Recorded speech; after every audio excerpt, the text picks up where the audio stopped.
Title: The Dance That Changed Everything. The silence in Kingsley's, the most exclusive restaurant in Manhattan, was unlike any other. Conversations stopped. Forks hovered mid-air. All eyes turned to the space between the tables. 10-year-old Lucas Montgomery stood shakily, legs trembling under metal braces. His hand, small and hesitant, reached out to Diana Johnson, the restaurant's only black waitress.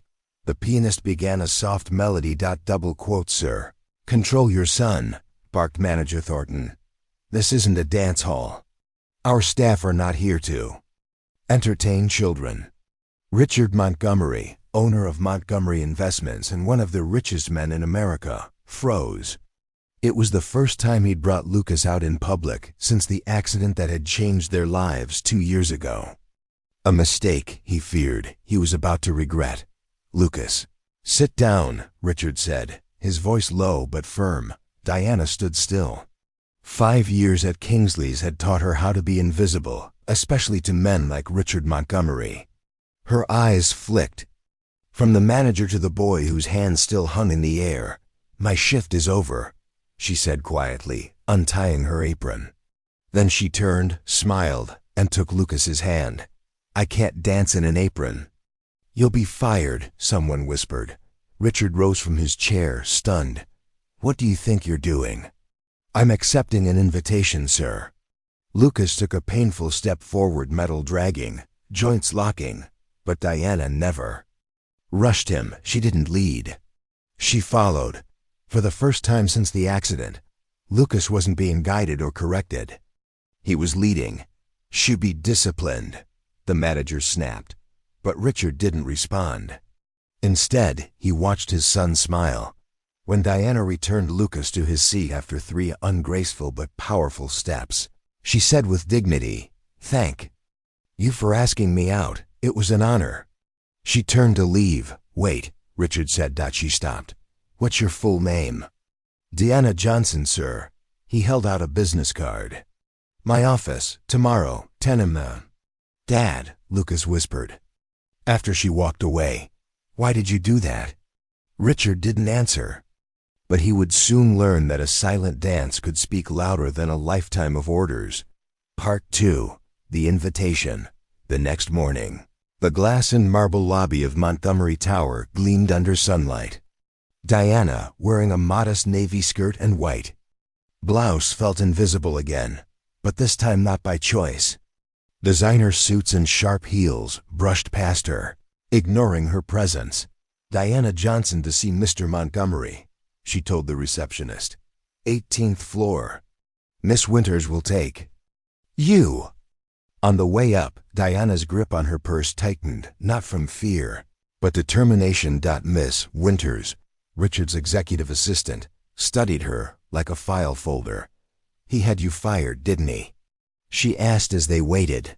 "No," Diana said evenly. "He invited me." "You people don't usually get invitations to this floor."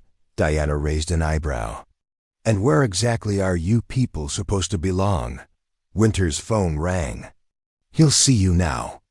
Richard stood in front of his massive window, the Manhattan skyline stretching behind him like a conquered kingdom. "Miss Johnson," he said, gesturing to a seat. "Thank you for coming." Then silent, strategic, oppressive. "Your background?" he finally asked.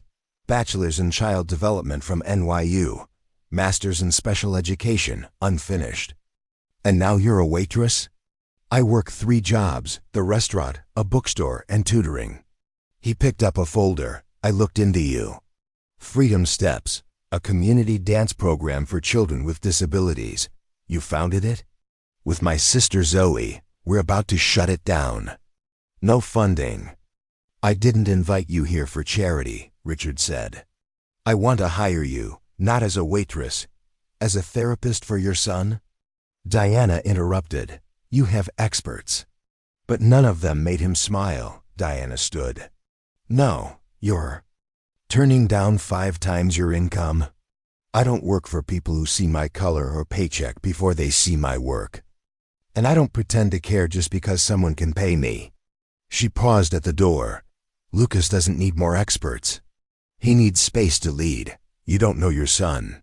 No, Richard admitted. But you do? I know cages. And I know how to unlock them. She handed him a card. Freedom Steps, Tuesdays and Thursdays. 4 p.m. First class is free. Part 3. The Step Forward. A week later, Diana saw the Bentley parked outside the community center. He's not coming in, Zoe said nervously. He will, Diana replied. Because his son already has. The door opened. Lucas stepped out slowly, carefully. Then, surprisingly, Richard followed inside. The kids danced freely, unstructured, spontaneous. To Richard, it looked chaotic. There is structure, Diana explained. Just not the kind you're used to. Lucas joined the group. Richard stayed back, watching as Dr. Elaine Mercer, a retired Harvard neuroscientist, greeted the kids. You rejected my research proposal 3 times, she told Richard bluntly. Wait, this is your research? No, she smiled. It's Diana's. She co-authored it. You tricked me, Richard said to Diana. I invited you, she said. You ignored our proposals. So I found another way. Just then, Lucas took off one brace. The room fell silent. Lucas, Richard started. Wait, Diana whispered. Watch. Lucas took a shaky but unaided step. Cheers erupted. Richard stood stunned, emotion rising for the first time in years. This was all staged, he whispered. No, Diana said softly. The dance was real.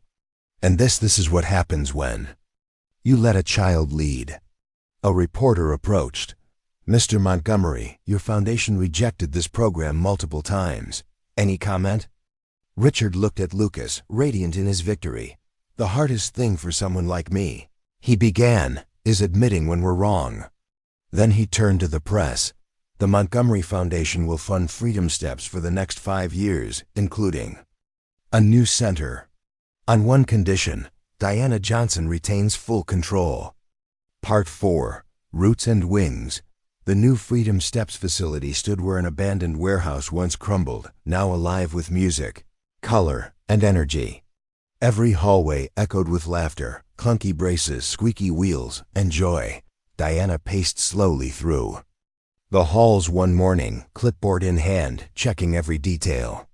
Posters on the walls now bore professional designs, but the messages remained unchanged. Every move counts. Follow, don't fix. Your rhythm, your rules.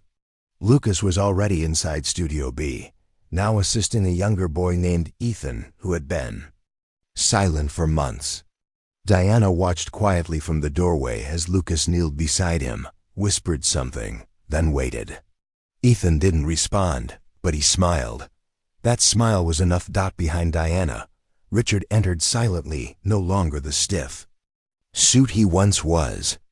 Today he wore sneakers and carried 2 cups of coffee. He handed one to Diana. You're early, she said. I come for the quiet, Richard replied, before the chaos. But you used to hate the chaos. I used to mistake it for disorder, he said. Now I realize it's freedom. Diana sipped the coffee. Lucas told me he wants to dance in public again. Richard nodded. There's a gala next month. He wants to perform. You okay with that? Richard didn't answer immediately. Then, no, but I'll follow him there too. Part 5. The gala. The Freedom Steps annual gala was more than an event. It was a declaration. Doctors, scientists, celebrities, parents, and donors gathered in a transformed theater space, unsure what to expect. No formal speeches. No extravagant sets. Just children dancing. Lucas stood backstage, holding Diana's hand. Nervous? She asked. He shook his head. You were the first person to let me lead. And now? He looked at his father seated in the front row, misty-eyed, heart wide open. I lead. And he follows. The music began, a simple melody like the one in the restaurant. Lucas stepped into the light. Every movement was slow, deliberate. Not perfect, but alive.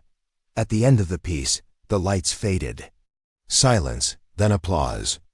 Roaring, endless applause. Part 6. Diana's leap. A month after the gala, Diana received an envelope. Congratulations. You've been selected as a Fulbright Fellow for Movement Rehabilitation Research. It was everything she had ever wanted. But it was in Switzerland. 1 year away. That night she called Zoe. Can we keep it going without me? Zoe laughed. You built it to survive without you. Still, Diana hesitated. Leaving felt like betrayal. But Zoe reassured her. You gave. U.S. Wings D. Go use yours. Part 7. The airport. Richard and Lucas came to see her off. I've never said thank you properly. Richard said. You don't need to, Diana replied. Lucas hugged her tightly. Will you come back? I'll always come back, she whispered. But promise me one thing. What? Keep leading. Part 8. 1 year later, the Freedom Steps Network had grown to 8 cities. The original program in New York was now run by Zoe and a team of young specialists trained under Diana's model. Richard Montgomery was no longer just a financier. He had quietly launched the Montgomery Movement Fellowship, a $50 million fund for underserved community health innovators. Lucas, now 11, was walking with no braces. Just a light cane he barely used.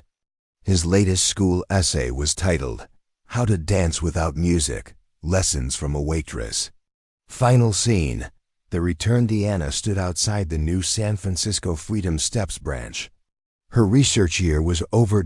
As she entered, a little girl in a power chair spun toward her and beamed. Are you the dancing lady? Diana knelt down and smiled.